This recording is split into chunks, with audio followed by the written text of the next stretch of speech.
बिस्मिल्लाहिर्रहमानिर्रहीम। अस्सलाम वालेकुम नाज़रीन, उम्मीद करता हूँ आप सब खैरियत से होंगे। यूनिवर्सिटी की तलबा ने कुछ इंकशाफात किए हैं यूनिवर्सिटी प्रोफेसर्स और यूनिवर्सिटी स्टाफ को लेकर।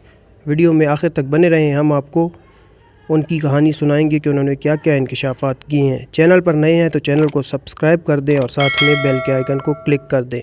चलते हैं वीडियो की तरफ। जी नाज़रीन, हमारे तालीमी इदारों में बैठे प्रोफेसर साहिबान इंतहा के ठरकी हैं। मेरी तरह बाकी नौजवान लड़कियां भी जो यूनिवर्सिटी के मैदान से गुजरी हैं इस बात को बखूबी जानती होंगी। रेट लिस्ट की तरह प्रोफेसर साहिबान की भी फहरिस्त होती है। नंबर्स की फहरिस्त, फ़लाँ जगह हाथ लगवाने के इतने और फ़लाँ जगह हाथ लगवाने के इतने नंबर और फ़लाँ काम के इतने नंबर। सुबह लगने वाली लिस्ट शाम को या अगले दिन बदल दी जाती है और डी या सी ग्रेड हासिल करने वाली लड़की इस फहरिस्त में ए ग्रेड पर मिलती है। पंजाब यूनिवर्सिटी के बहुत सारे स्कैंडल देख चुके हैं आप सब। कुछ यूनिवर्सिटी में एम्बुलेंस में बीमारी का कहकर उसमें खूबसूरत और नौजवान लड़कियों को बिठाकर रात को प्रोफेसर साहिबान या फिर शहर के कुछ सियासतदानों के बिस्तर पर पेश किया जाता है। लड़कियों से मुस्कुरा कर बात की जाती है, पूरी ठरक झाड़ी जाती है और लड़कों से सीधे मुंह बात तक नहीं करते और फिर रोते हैं कि मेल तलबा इज़्ज़त नहीं करते। जो सब कुछ देख रहा हो वो इनकी इज़्ज़त कैसे करे। इज़्ज़त तब मिलती है जब बराबरी रखी जाए और मेरिट पर फैसला किया जाए।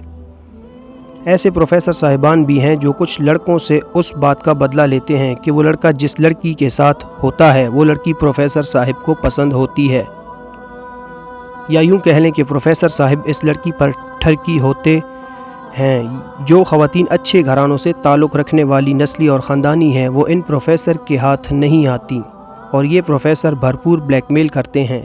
कभी फ़ेल करते हैं तो कभी इसका थीसिस रोक देते हैं, कभी रिपोर्ट बना देते हैं तो कभी कुछ, और 2 साल डिग्री 5 साल तक पहुंच जाती है।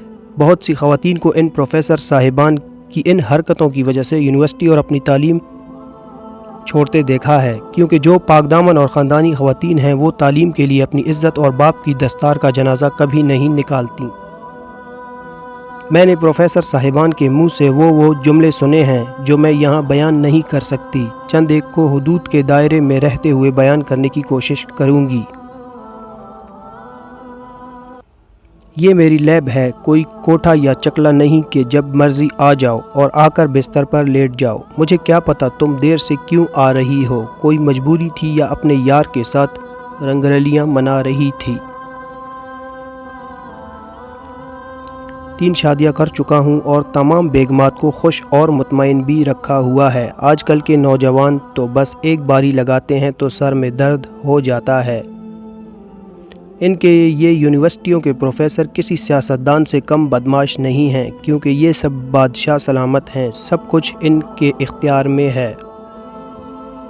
पेपर बनाते भी खुद हैं, चेक भी खुद करते हैं और नताइज भी खुद बनाते हैं। यहाँ ना तो कोई फ़र्ज़ी रोल नंबर का चक्कर है, सामने नाम, डिग्री, सेमेस्टर और डिपार्टमेंट सब कुछ मेंशन होता है। मुझे इस यूनिवर्सिटी सिस्टम से ही इख्तिलाफ है जनाब, जहाँ प्रोफेसर अपनी मर्ज़ी का मालिक है, सामने खड़ा करके कहता है तुम्हारा सवाल सारा दुरुस्त है, ये लोग रास लगाकर कहता है कि जाओ कर लो जो भी करना है। मतलब वो एलानिया कहता है कि मेरी मर्ज़ी, मुझसे पूछने वाला कौन है, और वाकई पूछने वाला कोई नहीं। जैसे ही पुलिस वाले पुलिस वालों के पेटी भाई हैं, जज वकील के पेटी भाई हैं, ठीक ऐसे ही ये प्रोफेसर भी एक दूसरे के पेटी भाई हैं। तकरीबन प्रोफेसर हजरात ने अपनी लैब के सारे इख्तियारात किसी लड़की को सौंप रखे होते हैं। नवाजिशात होती हैं, अपनी गाड़ियों में पिक एंड ड्रॉप तक दे रहे होते हैं। अगर कोई शिकायत दर्ज करवा भी दे तो कुछ नहीं होता। बराए नाम एक इंक्वायरी होती है और प्रोफेसर को बेगुनाह और शरीफ करार दे दिया जाता है। पहली बात कि इंक्वायरी होती ही नहीं और हमारी यूनिवर्सिटियों में वीसी साहिब तक रसाई हासिल करना वज़ीर आज़म से मुलाकात करने के बराबर होता है। सबसे पहले इस सिस्टम को मजबूत किया जाए, शफाफ किया जाए, वरना तालीम के नाम पर यही कुछ चलता रहेगा और आगे आगे मज़ीद तबाही का सामना करना पड़ेगा।